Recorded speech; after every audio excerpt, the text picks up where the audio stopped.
34ª edición del auténtico Bingo Brown de San Vicente. 108 increíbles premios y sorteos especiales todo el año. Conseguilo antes que se agote. Comunicate al 03492 471 110 o con los vendedores oficiales en todo el país. El servicio de ginecología y obstetricia de Clínica Parra piensa en vos y en tu bebé. Ofrece guardias ginecológicas y obstétricas permanentes, células madres y fertilización asistida. Clínica Parra, Boulevard Roca y 25 de mayo, Rafaela. Crecer, la tarjeta de beneficios de UPCN. Descuentos en más de 500 comercios y marcas de toda la provincia de Santa Fe y de Argentina.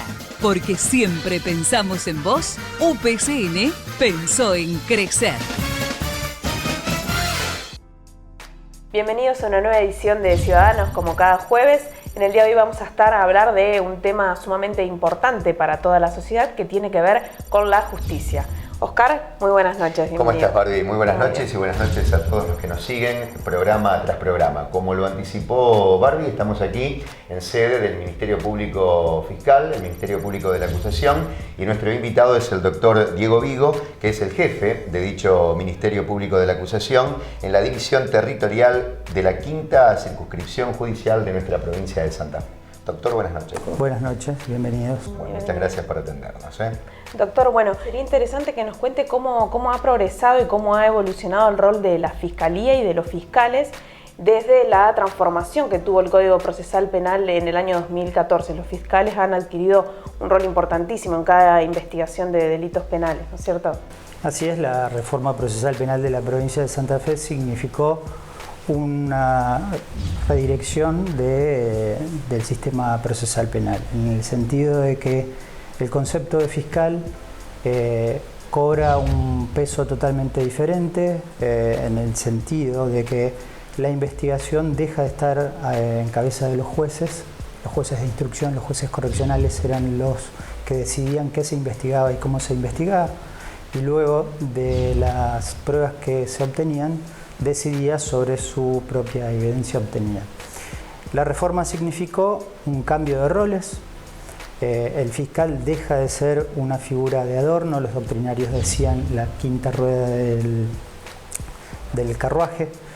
Es la figura central del sistema procesal penal. El Ministerio Público de la Acusación se convierte en el motor del sistema procesal penal. Las investigaciones están a cargo de los fiscales. La policía deja de responder a los jueces. Los jueces solamente resuelven en audiencia a pedido de parte. ¿Esto qué significa? Una especie de triángulo equidistante de sus vértices. El juez escucha al fiscal, escucha al defensor y resuelve en base a la evidencia que se plantea en audiencia. Un sistema procesal en el que el control de la producción de evidencia es sumamente exigente, con estándares superadores en comparación al sistema anterior. Y se ha incorporado, también lo que son los juicios orales y públicos y también la mediación. ¿Esto ha también mejorado en calidad y en transparencia el sistema judicial? Entre otras reformas ha significado la justicia de cara al ciudadano. En el sistema escritural las víctimas y los ciudadanos desconocían qué se resolvía, cómo se investigaba y qué evidencias tenía el Estado en la persecución penal. Hoy nos manejamos por un sistema de audiencias en tribunales con los imputados que son detenidos. El fiscal enumera las evidencias delante de un juez con la presencia del público como regla, salvo que la víctima demuestre un interés para que su intimidad no sea violada.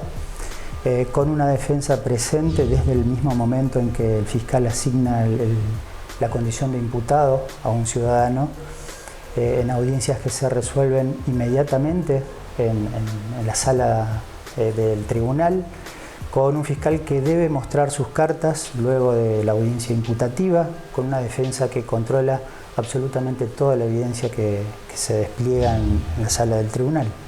La adaptación, si se quiere, fue relativamente rápida al nuevo sistema, porque todo cambio es traumático, doctor. Sin embargo, la Fiscalía pudo adaptarse rápidamente, pero también los abogados que tuvieron que entender y comprender esa nueva forma de llevar adelante un juicio, ¿no? Sí, todo proceso de reforma significa un desafío y evidentemente se encuentra con resistencias. Resistencias que vienen de la mano en algunas oportunidades de mentalidades que vienen arrastrando vicios del sistema anterior.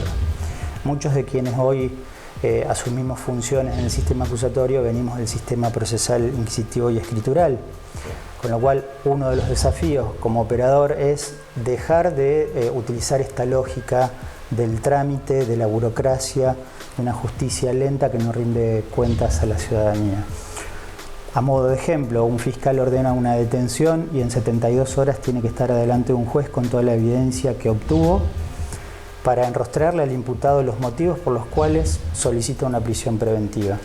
Esas evidencias son controladas en tiempo real por el defensor y el juez resuelve en base a lo que obtuvo el fiscal al momento de la audiencia cautelar, que es a lo sumo 24 horas después de la audiencia imputativa.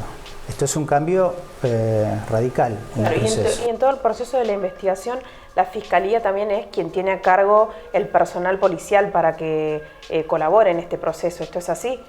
Sí, a ver, estamos a 5 años de la reforma procesal penal y aún quedan materias pendientes, entre otras cosas los recursos con los que no cuenta el Ministerio Público de la Acusación. Entre otros, las fuerzas policiales con las que investiga los hechos delictivos no pertenecen al Ministerio Público de la Acusación, no pertenecen a la justicia, toma prestado el personal policial del Ministerio de Seguridad, es decir, hay policías que operan en función de prevención y en función judicial cuando se detecta un hecho delictivo y se ponen a las órdenes del fiscal, que es el director de la investigación.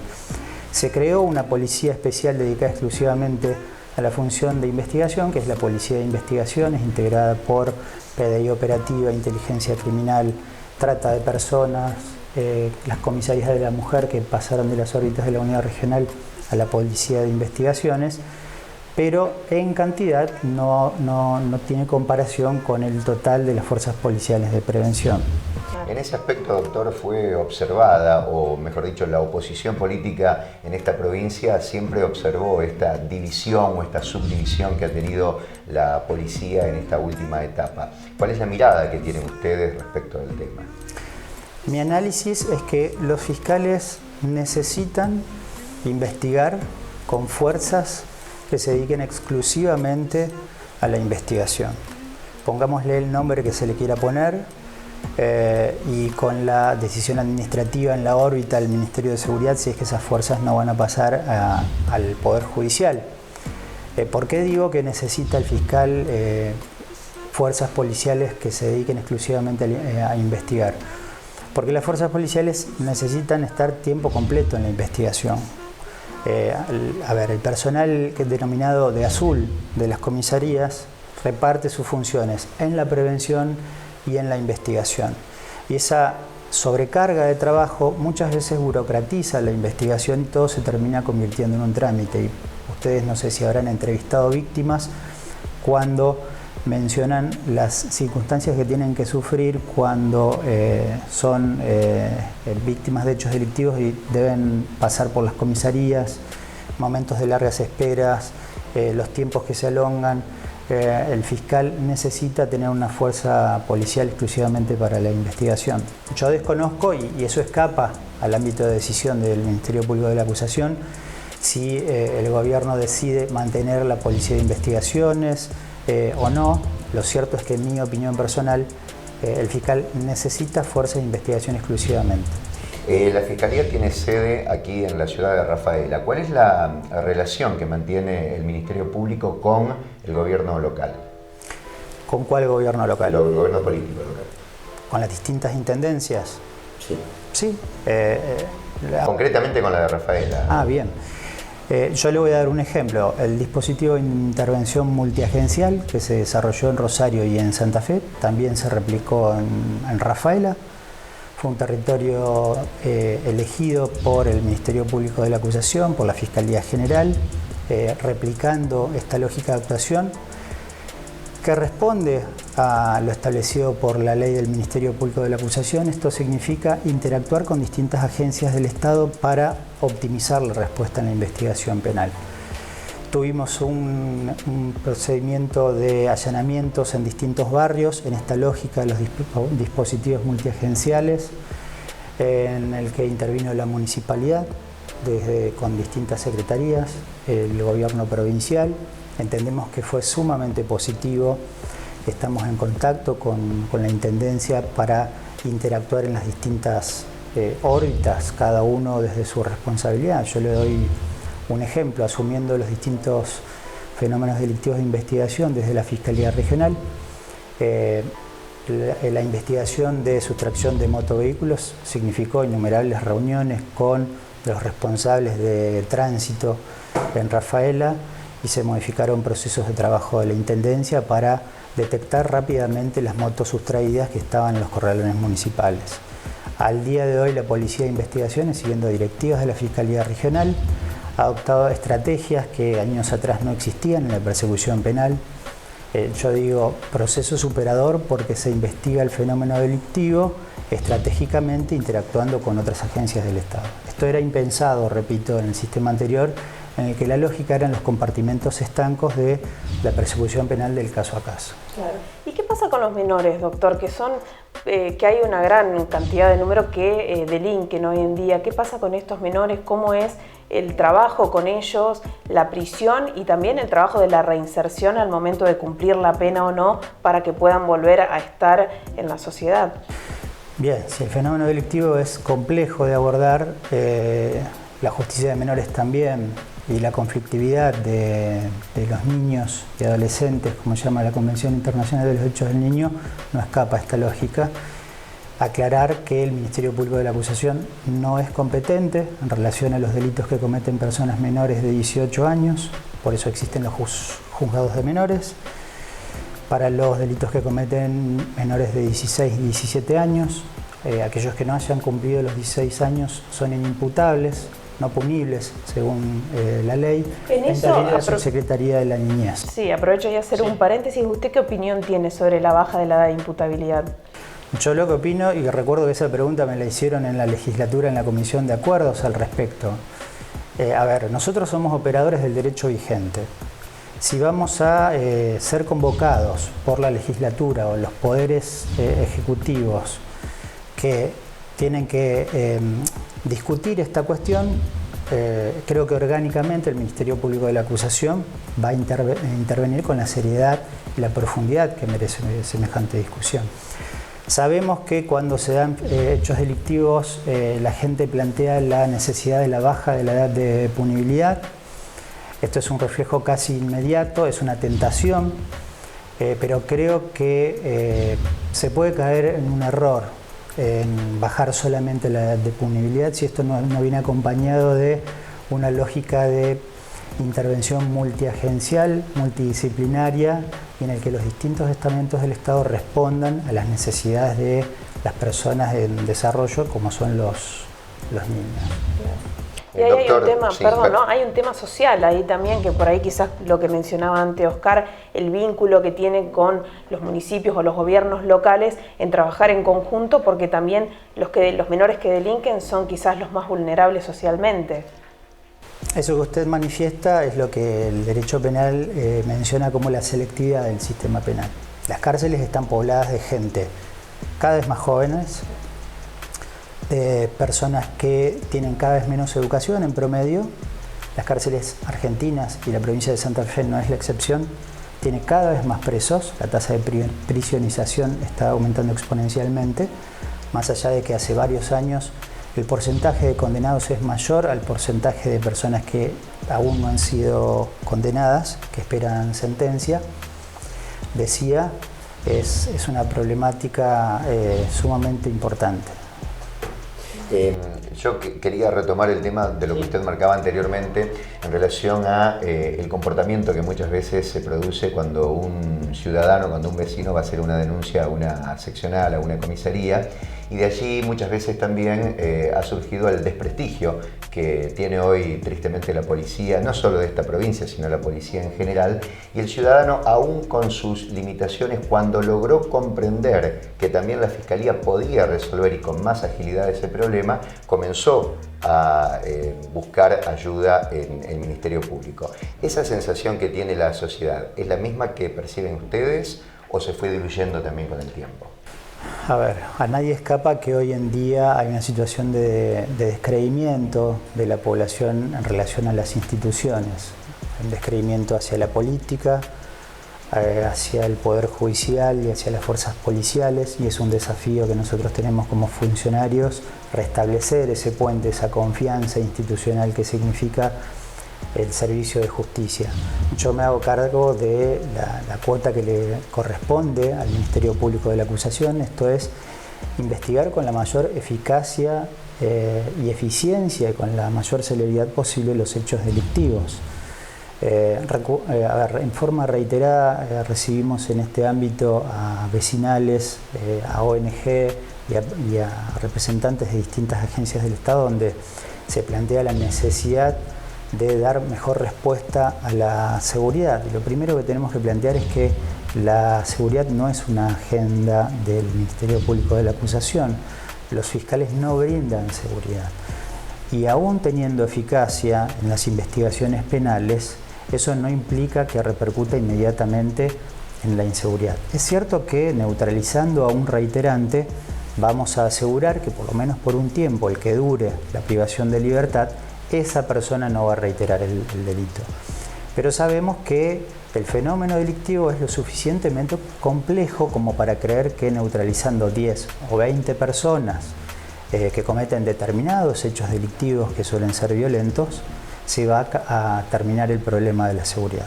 Quienes investigan seriamente el fenómeno delictivo tienen establecido claramente que se dan los fenómenos de corrimiento de fenómenos delictivos, de reemplazo de actores en los hechos delictivos, y ese es un abordaje que trasciende al Ministerio Público de la Acusación y debe ser abordado estratégicamente desde ámbitos de la prevención.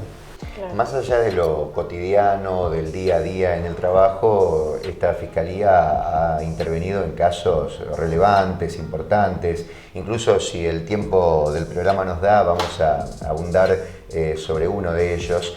Pero la pregunta está dirigida a cómo se encuentran ustedes al día de hoy para llevar adelante este tipo de investigaciones en materia de recursos, y no solo lo pregunto desde lo económico, sino desde los recursos investigativos para poder esclarecer los hechos. Siempre que me hicieron esta pregunta la respuesta fue la misma. Los recursos son escasos y no escapa tal vez a ningún ámbito del Estado. El Ministerio Público de la Acusación, como motor del nuevo sistema procesal penal, comenzó en Rafaela el 10 de diciembre de 2013 en esta ciudad y en este ámbito físico con 2 fiscales, un fiscal regional, un teléfono y una empleada. Las oficinas fueron ocupándose lentamente. Hoy contamos con más recursos humanos, son más fiscales, pero la diferencia fundamental con el sistema anterior es que los imputados no confiesan. ¿Esto qué quiere decir? En el sistema procesal escritural, la reina de las pruebas se denominaba la confesión del imputado en sede policial. Hoy, ningún imputado puede declarar sin la presencia de su defensor, con lo cual el 99,9% de las condenas que se obtienen en esta Fiscalía Regional, y yo diría en la provincia, son merced a la esforzada tarea investigativa de los fiscales y de las fuerzas policiales que investigan con los fiscales. Hoy es muy raro que un delito no tenga la variable de la tecnología.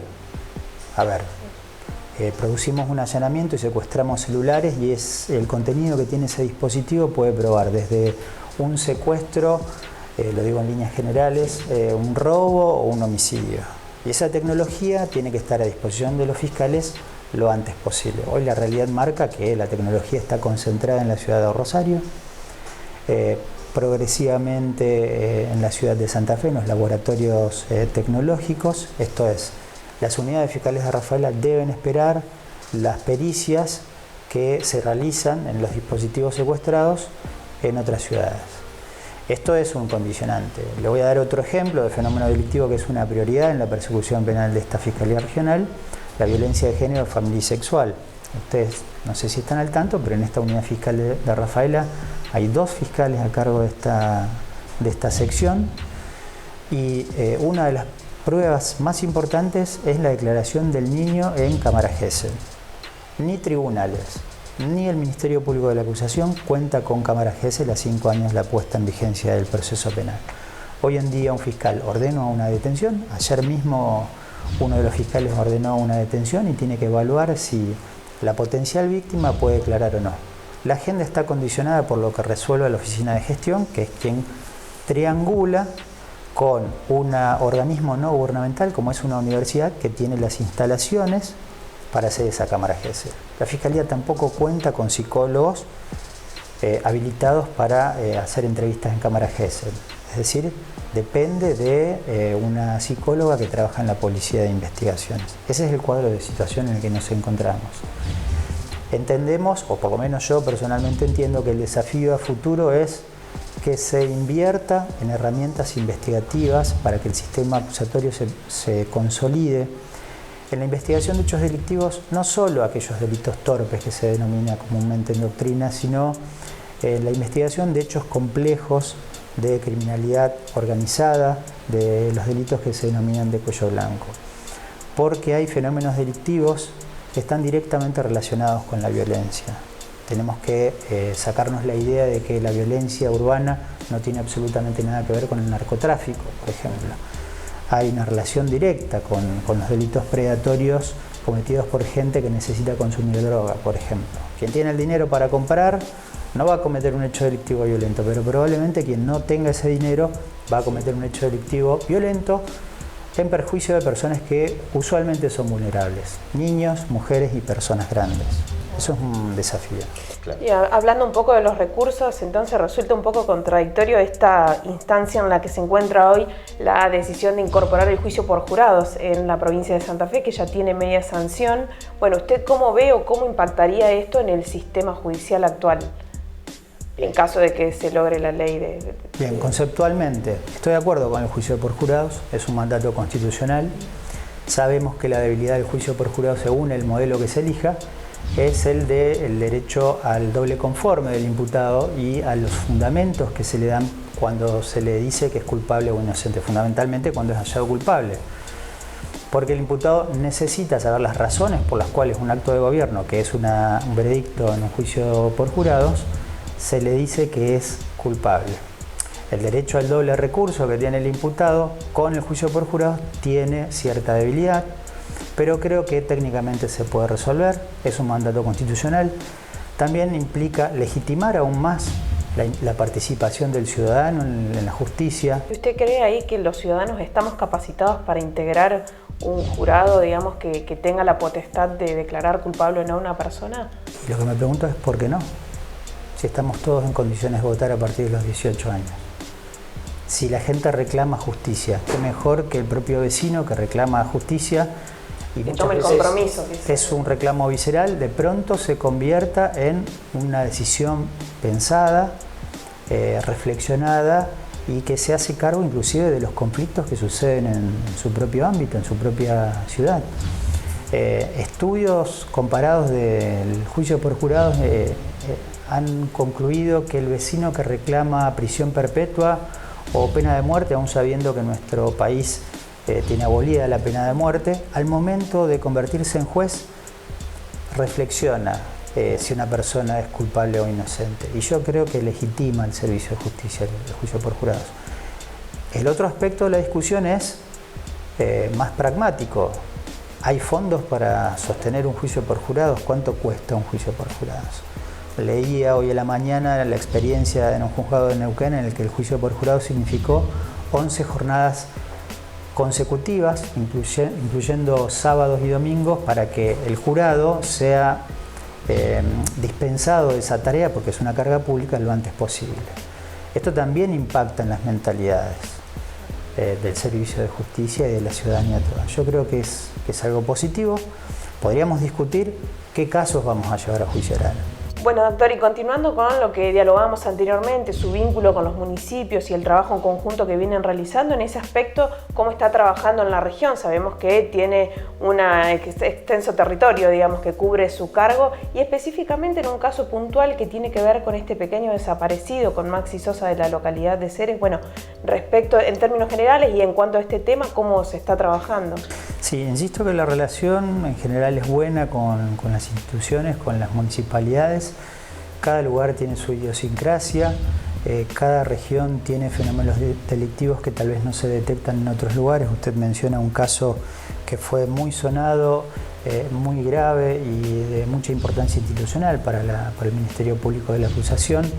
Maxi Sosa es una deuda pendiente para la justicia. Digo para la justicia porque en esta investigación intervino en un primer momento el Ministerio Público de la Acusación. Yo estuve personalmente en esta investigación junto a la fiscal de San Cristóbal. En un momento determinado se entendió que lo que surgió de las evidencias indicaba que estábamos ante un posible delito de competencia federal. Así se planteó al juez de primera instancia, que no hizo lugar en su momento, pero la Cámara convalidó la postura de la Fiscalía. Se trabó un conflicto de competencia con el juez federal local, pero la Corte de la Nación resolvió claramente que en estos casos debe tener la investigación la justicia federal. Ese es el estado actual. La investigación sigue su curso está en la órbita de la justicia federal. Bien, y hay 2 detenidos en la causa. Hay 2 privados de libertad hace ya 3 años, pero como el caso no está en la órbita del Ministerio Público de la Acusación, desconozco los detalles de la investigación. Bien, bueno, doctor, se nos terminó el tiempo, así que le agradecemos realmente que nos haya recibido aquí en la Fiscalía. Ha sido un placer. Oscar, nos despedimos. Cómo no. Gracias, doctor. Y nosotros nos reencontramos la semana próxima con otro espacio para compartir en Ciudadanos. Hasta la próxima.